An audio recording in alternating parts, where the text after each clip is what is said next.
As you know, votespa.com is the go-to place for everything you need to know about registration and voting on Election Day. You can go there to register to vote, change your name, your address, your party affiliation. You can get your registration information to be downloaded and printed and mailed, or you can do your registration right online. You can also apply there for your mail-in ballot and actually track it from when you apply to when you get it to when it's returned. They even have special links there by county so you can check out the new voting machines that have just been used in the primary so you'll know what to expect if you choose to vote at the poll. Now today, I am very, very happy to introduce two of my student interns who are also co-presidents of the student chapter of the League of Women Voters at the Radnor High School. So welcome Ellie and Aanchalika to our program today. Now, I'm going to ask Aanchalika first because she was just with me at Cabrini University where we did some training for students there who are going to have their own voter registration drive. Aanchalika, can you tell us about yourself and how you became interested in the League? Yeah, I'm currently a senior at Radnor High School, and for the past 2 years, I've been working with the League to encourage youth voter registration. So this past year, Ellie and I created a high school League of Women Voters chapter at the high school where we run voter registration drives and encourage young people to register to vote and give them an insight on how to cast your ballot and first-time voting information. And over the summer, because of the pandemic, I created a website that students can visit to create their own League of Women Voters chapter and connect with their local League of Women Voters. Well, we're really proud of you, Aanchalika, for all the work you've done in helping young people register to vote and further outreach to others about the League. Ellie, how about you? Can you share a little bit about yourself today, too? Yeah, I am a junior at Radnor High School, and I have been an intern for the League of Women Voters, and I am an off-board member of the Radnor League of Women Voters. And I've had a great time working with Aanchalika these past few years, working to register voters and encouraging seniors at the high school who are eligible to vote to make their voices heard and participate in democracy. And it's been great seeing the club flourish at the high school, and we look forward to making it count. This is going to be our first presidential election that the club is active at Radnor High School, so we're hoping to have some of the best voter registration drives that we have so far. Well, I know trying to get students to register to vote in the challenging times we're currently facing with COVID-19 and virtual schools. Do you feel that you've had a lot of unusual challenges to try to accomplish this now, Ellie? Yeah, so last year we were able to set up tables at in the cafeteria during lunch. We were able to, some people set up a display in the library, which was great. We were able to visit social studies classrooms, but it's going to be much harder to have those in-person interactions this year, obviously, especially since we know that we're going to be online for the first month of school. So we're going to have to adapt our strategy. We're planning on working more with the administration this year and the guidance department to get in touch with seniors who are going to be eligible to vote this upcoming election. But we're going to have to go much more online based, obviously. And that's why it's great that you mentioned these great websites that we have, votespa.com, and this great website that Aanchalika was working on. Those are going to be really important for the upcoming months registering voters. Well, I know, Aanchalika, you have tried to solve this problem and developed some technological expertise to work on your own website to help students and also not only in Radnor, but throughout the areas to figure out how they might register to vote, and even conduct their own voter registration drives. So I'd really like to share that website with the audience. So can we take a little bit of time and you can tell us about your website and what it does? And I know we have some slides to show to go along with it as we progress. So starting off with the first slide, here we have the homepage of the website and has a statistic that says only 23% of eligible teen voters voted in the 2018 elections, which is a pretty alarming statistic as there's so many teen voters who are able to vote and they can choose their own representative to represent them. So from this information, Ellie and I decided that it's really important that teen voters get out there and they get registered. And moving on to the next slide. So what our website does is that it helps people start their own high school chapters.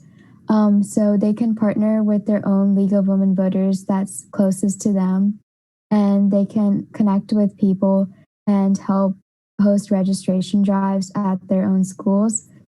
And the website shows what steps you need to go through to hold your registration drive and important contact information as well as resources. So moving on to the next slide, this is our Get Involved slide. And there are two ways that this website shows how you can get involved. The first one is starting your own high school chapter, as I've mentioned. So this part of the website details on how to recruit people, any important information you need to know before starting your own chapter, such as your nearest League of Women Voters chapter that you could connect with. And it also talks about all the other things you need to be aware of before you start. And then the second part of our Get Involved slide goes through getting involved in your community, which is especially important, as well as getting involved in your school, because you can go through and contact people around your community and encourage them to vote. And as many places have, such as Pennsylvania is like a swing state, it's important for everybody to be involved and make a difference in their election. And so the getting involved part of your community, it just lists ideas on how you can encourage voter registration, such as going to fairs, which I know we did at the Wheels of Wayne, and hand out important information. Both of these ideas are great ways to get involved in your community and your high school and give back, and most importantly, encourage civic responsibility. The next tab of our website goes through important resources. So many of these resources do pertain to Pennsylvania. So it's important to find your own resources for your own state as they have different rules. Our resources slide goes through flyers, posters, brochures, and voter registration guides. Something important when conducting a voter registration drive is to make sure that all of your sources are nonpartisan and they're from reliable sources. And the sources on the website are in a PDF format, so they're easy for printing, and they're all nonpartisan. Some of the sources that we used are this: Are you ready to vote in the 2020 election from votespa.com? And it's important that, as I said, to use nonpartisan information as that's one of the rules for voter registration. And it's also important to use reliable sources, as I mentioned earlier, and any sources that you use can help encourage voter registration. On the next slide, we have voter registration guides. And there's one voter registration guide from the Pennsylvania Department of State, which gives you a guide to running your own voter registration drive.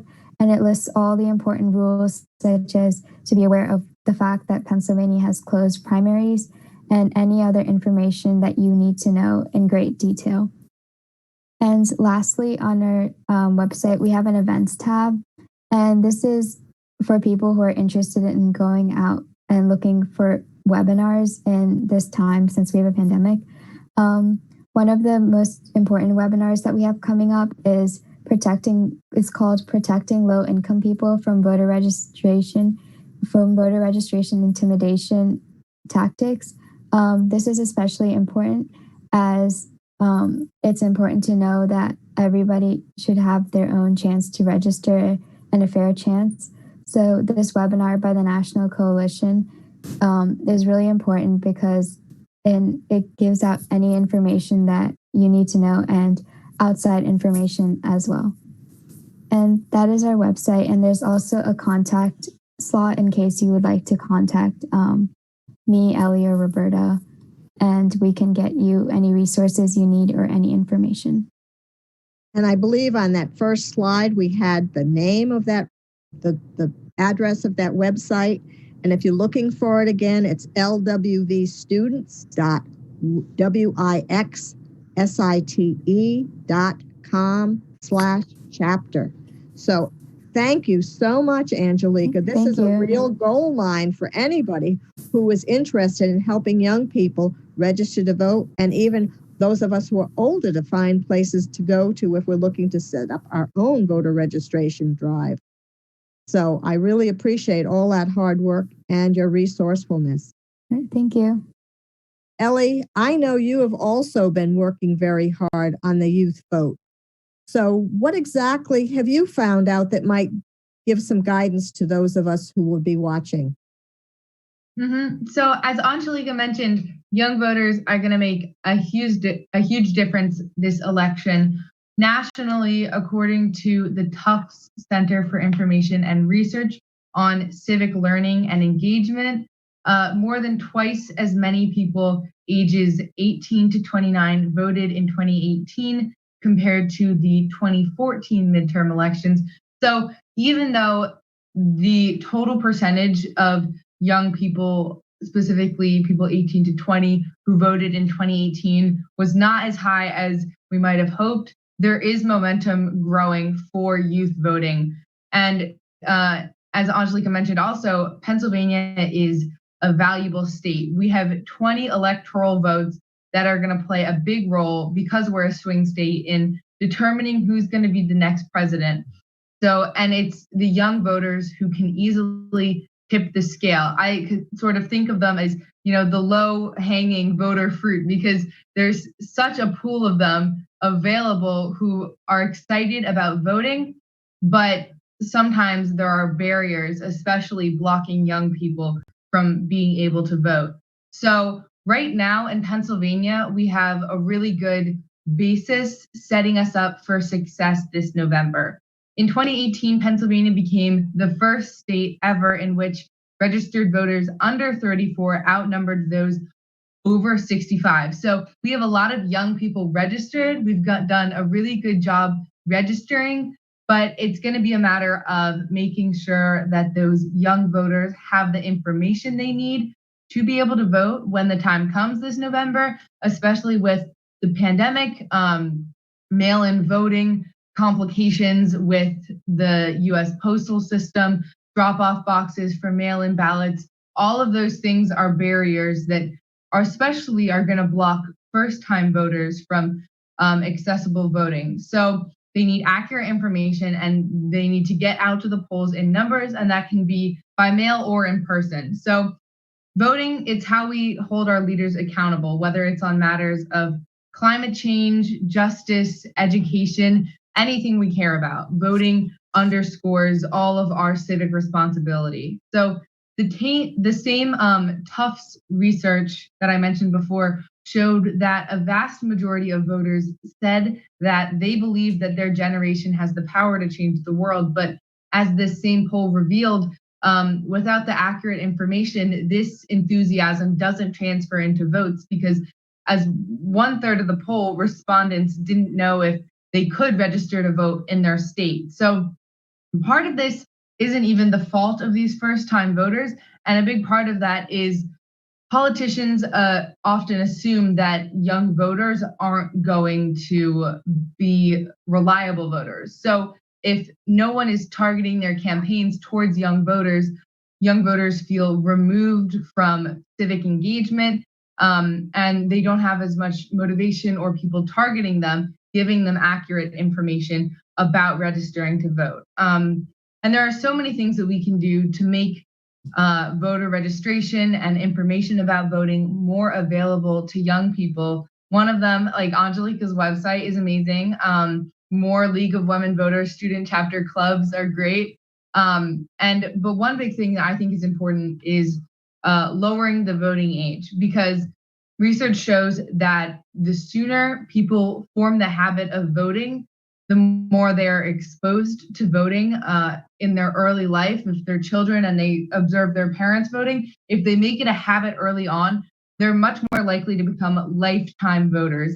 So if we're able to lower the voting age to 16 at least, then people will be able to form this habit earlier. And, by the age of 16, we're required to abide by our country's laws.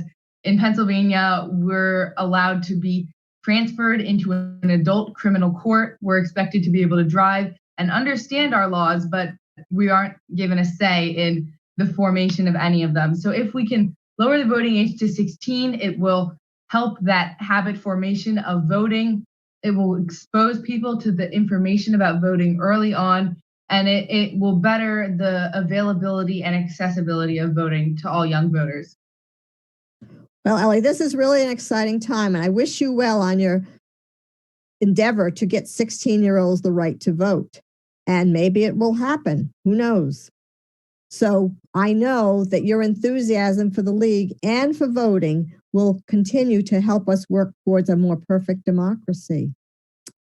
On another note, I know there are other people in our community besides Ellie and Aanchalika who really would like to take part in our election process and encourage voters. And some of the things the League has done in spite of COVID-19 is to have business cards available, like I know you ladies have handed out, which everybody seems to take. Some people, like those who are 18 years old, just take a picture of it and walk away, but other people actually pick them up, take them home, go to the website, and register to vote. So we have cards that will give you voter registration information. That's at votespa.com. And as well as that one-stop shop for all that you need to know, we also have the website for Vote 411 on that site. And Vote 411 is a League site. And for those people who want to have nonpartisan information about the candidate, it's really valuable. You can see your ballots there. You can find out where your polling place is. But the most important thing is to find out about those candidates, because you want to be not only a voter, but an educated and informed voter. The other thing I would like to make sure that everyone knows is yesterday, did you know yesterday was poll worker recruitment day? Because everybody is concerned that we have enough poll workers at the polling places on November 3rd. And since many of the League members are not as young and as vital as Aanchalika and Ellie, we need people who are willing to go to the polls, who are younger and perhaps more enthusiastic about voting. So they can go, anyone who would like to register, and even this time it's 17-year-olds, not just 18 and older. 17-year-olds can be poll workers, and they get paid for the day. I think it's about $90 now in Delaware County. And all you can do that by signing up at votespa.com. But people have informed me the better way to do it is to call the Delaware County Bureau of Elections. The number is 610. And let me just look it up again so I have it right. 610-891-4673. Again, 610-891-4673. And you can give them your name, your address, and contact information so they may involve you on election day as a poll worker. Another suggestion people have said to me is find somebody you know who works at the polls and tell them you're interested, because it's sort of like whisper down the lane and then you get involved. So if you know someone who works at the polls, or perhaps somebody who's a local committee person involved in politics on the street next to you or down the neighborhood, talk to them, tell them you want to be a poll worker, and somehow magic will happen. And hopefully we'll have a lot of 17 and 18-year-old college kids, high school kids at the polls, getting enthused and recruiting others to do the same. The League of Women Voters also has a website. It's not quite as resourceful yet as Aanchalika's, but we will have a lot of information for you about the upcoming election as well. We have a state league website, we have a local league website, and we have a county league website. but I would like to encourage you to go to lwvradnor.org because you can see some of the upcoming candidate forums we're going to be having. And one thing I have found out as a voter is it's really nice to have candidates answer questions and see where they stand on different issues. And if you go to the LWV Radnor website, you can actually submit questions that might be chosen to be asked to the candidates, so you'll know how they stand on an issue like gun issue or low-income housing or public education financing. So that's a really good thing to do. So in addition to going to Votes 411, check out the forums that the leagues hold all across the state so you'll find out about the candidates and where they stand on the issues. Now, the other thing that Aanchalika and Ellie know real well is the League of Women Voters for all students is free. Isn't that right? It's the best bargain in town. So you can join the League of Women Voters at our website if you're a student all the way through graduate school for nothing. And it really looks good on your resume. It gives you an opportunity to take on a leadership role and learn about things that'll make a difference in our country. And we are an organization fully committed to diversity, equity, and inclusion in principle and practice. And even though we're called the League of Women Voters, we're open to men as well as women, and students of all ages are free. So on behalf of the League of Women Voters and our Student League chapter at Radnor High School, I'd like to thank you all for tuning in today to find out about the importance of our youth voting, what the youth in Radnor, like Aanchalika and Ellie, are doing, as well as other club members, to make voting more accessible and appropriate for all students and others in our community. Of course, we continue to be grateful to MLTV, Mainline Network, for their ability to air our efforts with you, the public. And please remember, make sure you have a plan for voting on November 3rd. You can use all of our resources at votespa.com and vote 411 to make it happen. Remember, your vote is your voice. Don't lose it. Thank you so much, Aanchalika and Ellie, and thank you all for tuning in.